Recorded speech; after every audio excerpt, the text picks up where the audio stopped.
Assalamualaikum warahmatullahi wabarakatuh. Apa kabar Bapak Ibu para PNS dan juga P3K dimanapun berada di seluruh Indonesia? Jumpa kembali di channel Kang Safar. Di video kali ini kembali saya akan berbagi informasi untuk Bapak dan Ibu terkait dengan kategori PNS dan juga P3K yang tidak diberikan gaji ke-13 tahun 2025. Informasi kali ini Bapak Ibu terkait dengan kategori PNS dan juga P3K yang tidak dapat gaji ke-13 ini mengacu pada peraturan pemerintah atau PP ya dan juga peraturan Menteri Keuangan PMK tahun 2025. Baik, untuk informasi lebih jelasnya tiga kategori PNS dan juga P3K yang seperti apa yang tidak diberikan gaji ke-13 di tahun 2025. Kita simak videonya sampai selesai.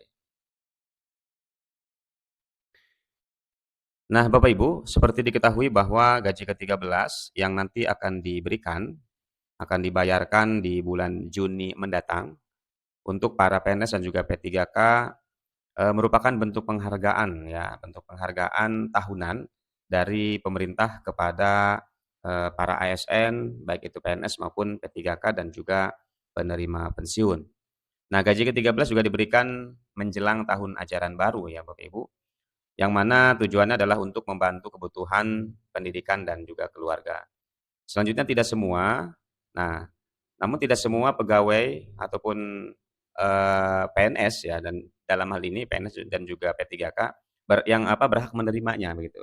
Artinya bahwa ada pengecualian gitu ya, ada pengecualian atau ada beberapa golongan PNS dan juga P3K yang dikecualikan atau yang tidak bisa menerima gaji ke-13 ya.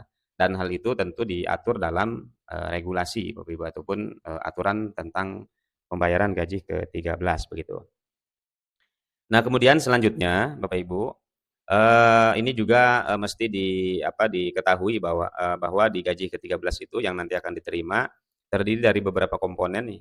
Di antaranya ada gaji pokok, kemudian ada tunjangan keluarga Bapak Ibu ya. Tunjangan keluarga ini terdiri dari dua, ada tunjangan pasangan baik suami maupun istri yang besarannya 10% dari gaji pokok. Lalu ada tunjangan anak ya. Tunjangan anak yang besarnya itu 2% ya, 2% dari gaji pokok per anaknya begitu. Lalu ada tunjangan pangan, ada tunjangan kinerja dan juga ada tunjangan penghasilan. Ini adalah beberapa komponen yang nanti include dengan gaji ke-13 yang nanti akan diterima oleh Bapak Ibu para PNS dan juga P3K. Kemudian selanjutnya, nah ini Bapak Ibu langsung ke kategori pertama ya. Tadi ada tiga kategori yang tidak diberikan gaji ke-13 untuk PNS dan juga P3K. Nah untuk kategori pertama ya yang tidak diberikan gaji ke-13 adalah PNS ataupun P3K yang cuti di luar tanggungan negara. Ini yang pertama. Nah, pegawai yang sedang cuti di luar tanggungan negara ini statusnya itu tidak aktif Bapak Ibu ya, tidak aktif secara administratif gitu. Sehingga tidak mendapatkan penghasilan baik itu dari APBN maupun dari APBD. Nah, sehingga kemudian karena dianggap tidak aktif secara administrasi, kemudian juga tidak mendapatkan penghasilan ya baik yang bersumber dari APBN maupun APBD, sehingga memang tidak diberikan gaji ke-13. Nah, sebagai contoh di sini, cuti untuk kepentingan pribadi ya, baik itu untuk studi atau ke luar negeri tanpa biaya negara begitu. Itu kategori pertama ya Bapak Ibu, yaitu cuti di luar tanggungan negara. Jadi ini ada contohnya nih. Jadi kalau Bapak Ibu saat ini misalkan sedang cuti untuk kepentingan pribadi, termasuk untuk studi ya, misalkan untuk melanjutkan pendidikan ke jenjang berikutnya begitu, atau misalkan ada agenda ke luar negeri ya yang tanpa dibiayai oleh negara. Nah itu maka di tahun ini kemungkinan besarnya atau Bapak Ibu tidak akan menerima gaji ke-13 gitu ya, menurut aturan yang terbaru yang mengatur tentang gaji ke-13. Yaitu ada di PP 11 Bapak Ibu ya, PP 11 nomor PP nomor 11 tahun 2025 dan ada PMK nomor 23 ya tahun 2025. Kemudian untuk kategori kedua yang juga tidak diberikan gaji ke-13 adalah para PNS dan juga P3K yang diberhentikan sementara gitu Bapak Ibu ya, yang diberhentikan sementara atau hukuman disiplin berat gitu. Nah, pegawai dalam proses hukum ya Bapak Ibu atau pelanggaran berat ini dikenai sanksi pemberhentian sementara atau diberhentikan sementara. Nah, Untuk, Bapak Ibu yang saat ini kebetulan, diberhentikan sementara ya karena diberikan sanksi misalnya, maka tidak berhak menerima, gaji ke-13 gitu ya. Karena selain gaji ke-13 tidak diberikan dan memang sebelumnya Bapak Ibu ya, selama diberhentikan sementara ini Bapak Ibu kan tidak menerima gaji juga gitu ya, gaji pokok tidak dapat, ya gaji yang biasa diterima tiap bulan juga tidak dapat, termasuk juga tunjangannya. Nah, maka termasuk juga ini kan gaji ke-13 gitu ya. Dan ini, yang menjadi dasarnya adalah ketentuan kepegawaian dan juga, peraturan pemerintah ya tentang disiplin PNS begitu.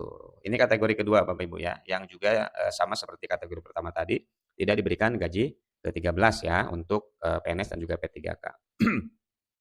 Baik, kita lanjut ke kategori ketiga, yang tidak diberikan gaji ke-13 adalah nah ini huns un in yang apa, kategori ketiga ini khusus untuk P3K Bapak Ibu ya.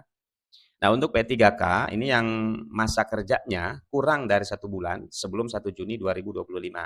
Ini juga tidak diberikan gaji ke-13. Nah, misalkan begini Bapak Ibu ya, P3K yang baru diangkat ya, kemudian belum bekerja penuh 1 bulan sebelum 1 Juni, maka tidak tidak memenuhi syarat secara administrasi gitu ya. Kemudian masa kerja yang singkat, kemudian, yang tadi ya belum mencapai 1 bulan begitu.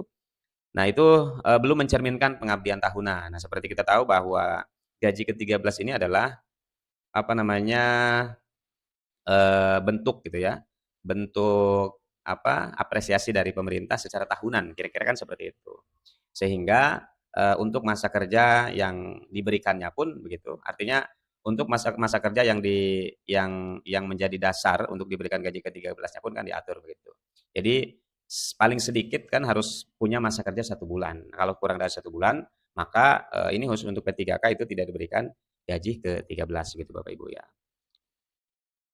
Nah itu Bapak Ibu, 3 kategori, PNS ya, dan juga P3K yang tidak diberikan gaji ke-13.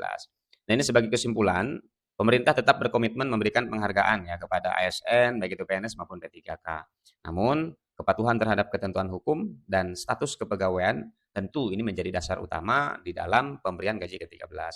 Jadi pastikan, status kepegawaian Bapak Ibu aktif dan juga sesuai dengan ketentuan ya, ketentuan perundang-undangan baik itu, peraturan pemerintah ataupun peraturan yang lainnya yang mengatur tentang kepegawaian dan juga, yang dalam hal ini, peraturan yang mengatur tentang gaji ke-13 ya di tahun 2025.